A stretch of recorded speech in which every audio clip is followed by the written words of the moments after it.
On October 23rd, 2012, Apple introduced two new models of computers to update designs from the prior year, the iMac and the Mac Mini. The iMac would feature the new Ivy Bridge generation of Intel CPUs that had been introduced earlier that year alongside an NVIDIA graphics option, along with a redesign of the chassis that had been in use since 2009, being made a little thinner with this new model. Meanwhile, the Mac Mini would also feature the new Ivy Bridge CPUs, and it's these models that spawned one of Apple's most understated, yet surprisingly enjoyable computers of the Intel era, and one that arguably still holds up over a decade later.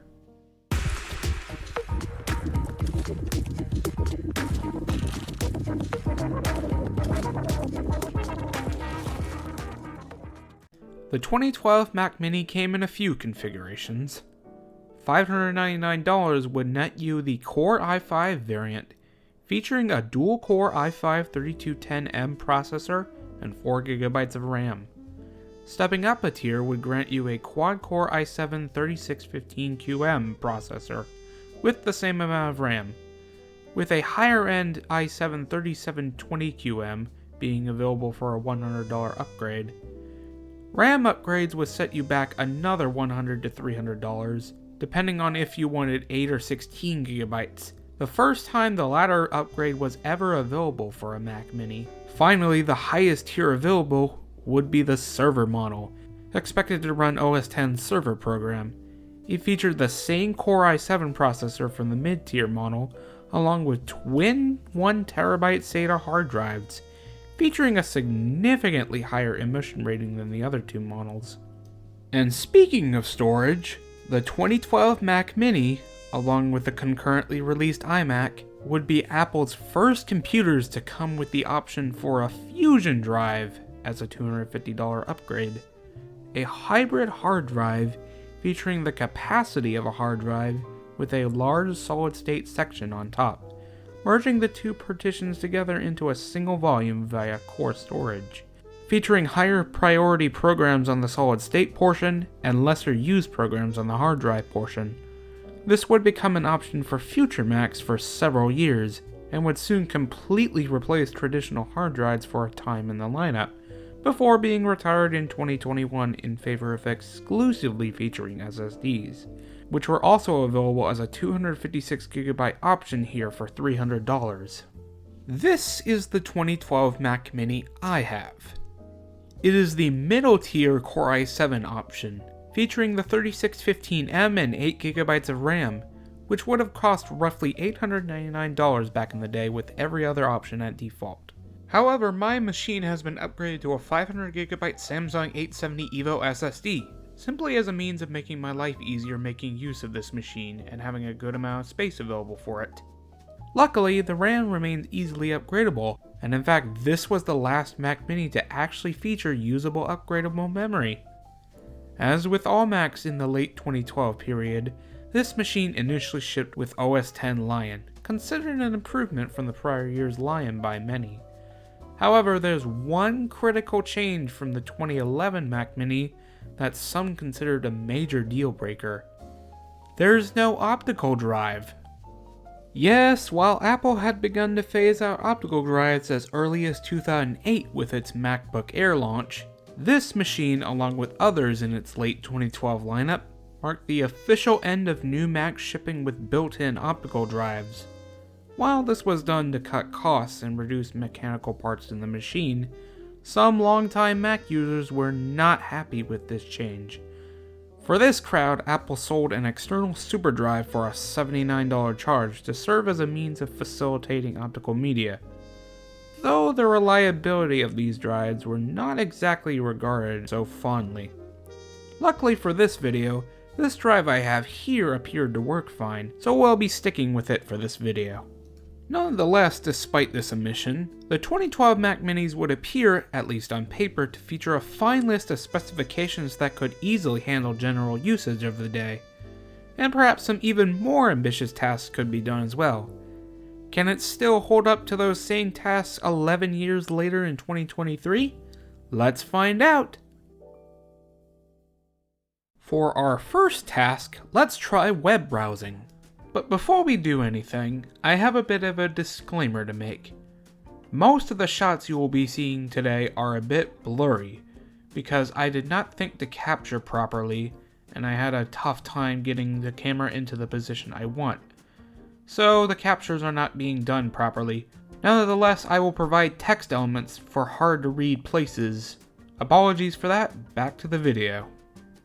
And as you can see, Mountain Lion isn't exactly well equipped for most modern browsers, as mainline Chrome and Firefox support ceased some time ago. However, the OS does have the ability to run newer versions of browsers via the Chromium Legacy Browser project. Indeed, it's the full-fledged modern 2023 edition of Chromium, version 109 at this time of this writing. And as you can see, it handles modern pages quite well. I was even able to load the heaviest of sites, such as Mastodon and YouTube. Although since there is no VP9 support in the little Intel HD 4000i GPU, it defaults back to H.264 decoding. And while there are a couple hitches here and there on video playback, it holds its own quite well.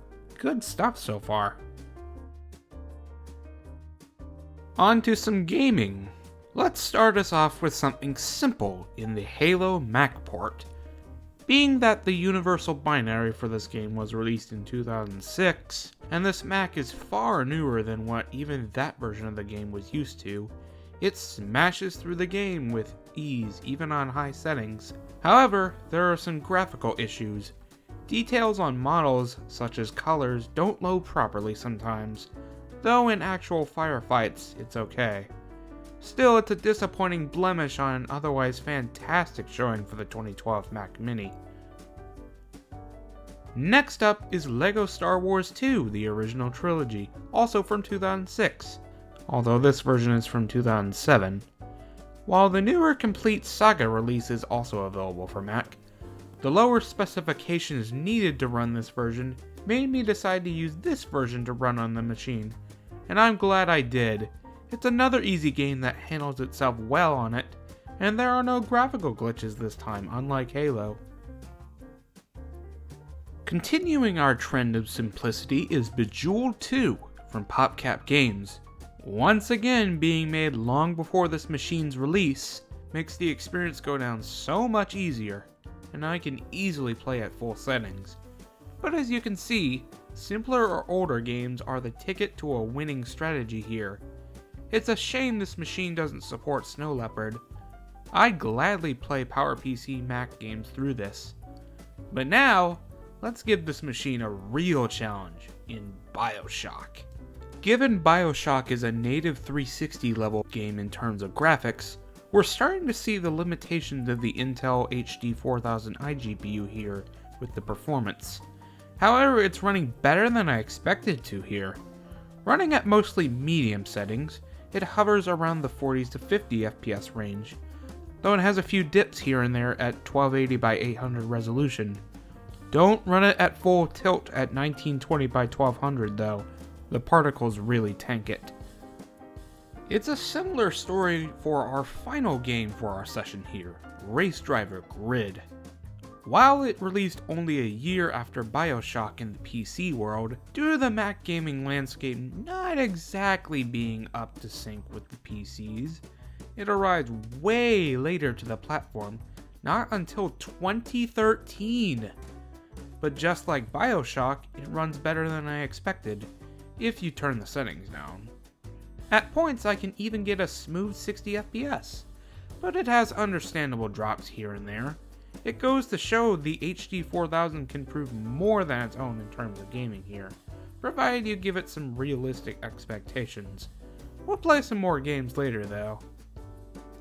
After that exhaustive workout from gaming, especially from that grid test, we're on to Photoshop CS3 from 2007, which I acquired this box copy for free back in September 2022, along with a whole bunch of other stuff. Image editing runs quite smoothly on this machine even with advanced effects being used. Though this was a nearly 5-year-old program at the time of this Mac Mini's release. Document writing also remains as smooth as ever even through Google Docs, and in fact I was even able to write a sizable portion of a script through this program. I use Google Docs for all my scripts, so I'm used to this level of speed, but still, it's just as smooth as my main machine from 9 years newer.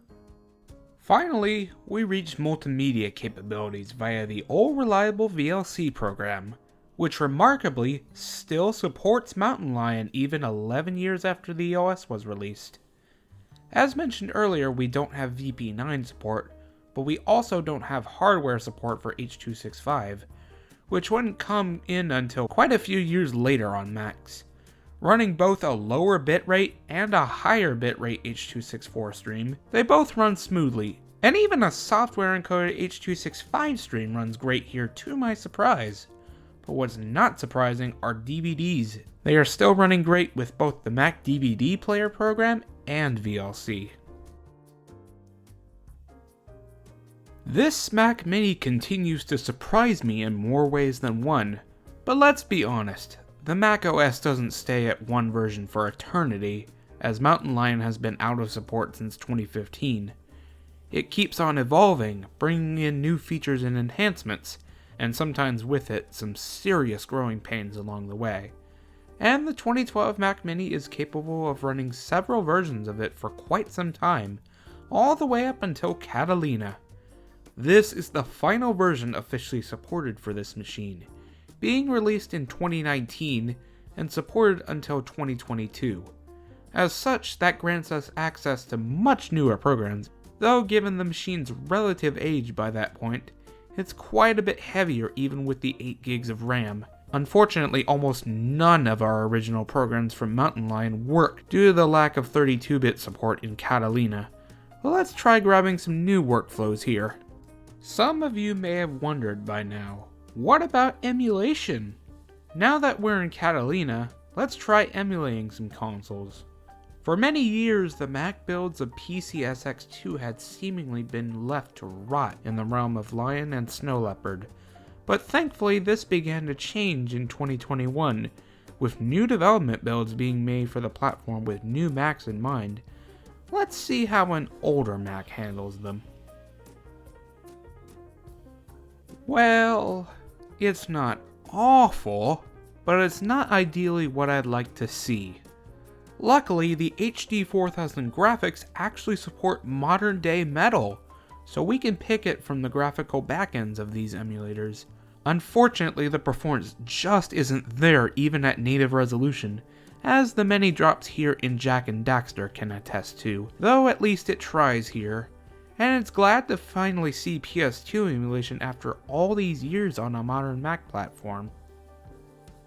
And sadly, GameCube emulation via Dolphin works little better even at native resolution with F-Zero GX, though it is a highly demanding title for the platform. As this is a 2012 Mac Mini after all, we're really starting to see the limits being stretched with programs like these, and the 8 gigs of memory that we have don't help matters, though as we mentioned earlier, it can be doubled. Fortunately, emulators of older platforms up to the N64 and even the PSP naturally work wonderfully, and the OpenEMU front-end for these emulators is a godsend for Mac emulation enthusiasts. I haven't seen many emulation options that are this simple to set up on the PC side, honestly. But now that we have access to Steam, let's try playing some more native Mac games. Of course, how could we run games even more demanding than Grid back in Mountain Lion? Why, the 2015 Alien Isolation port, of course. I only played this for a few minutes and it threw up a warning of not being supported, but at the very lowest settings, I could walk around the station at a reasonable 30 FPS. Of course, once you get into the serious action, I bet the performance would tank. But it's not bad for this little integrated video chip. I thought about trying to push it even harder with the 2017 Deus Ex Mankind Divided Mac port, but Farrell saw what I was doing and wouldn't allow me to progress into the settings with the system specs I have here. Oh well, At least old indie standbys like Super Meat Boy still run flawlessly even on this system, and I bet other indie games can too with some effort. It's with this and many other workloads that prove that even more than a decade after its release, the 2012 Mac Mini can still handle its own even with some modern tasks that we're expected to do in 2023, and can pull off some even loftier processes from out of its hat to my amazement. It's fascinating to see what this 11-year-old box can do if you give it the right workloads. And given I personally daily drove this machine for a few years, with its stability, relative small size, and ease of use, I had every reason to expect its virtues to shine strong, even without the optical drive. But we haven't seen all the tricks this machine can do just yet. In the next video, we'll be bringing this machine forward further into the 2020s with the help of a special program, and from there we can run even more ambitious tasks. Perhaps video editing? That's all for this one, folks. Thank you for watching, and I hope to see you in the next one.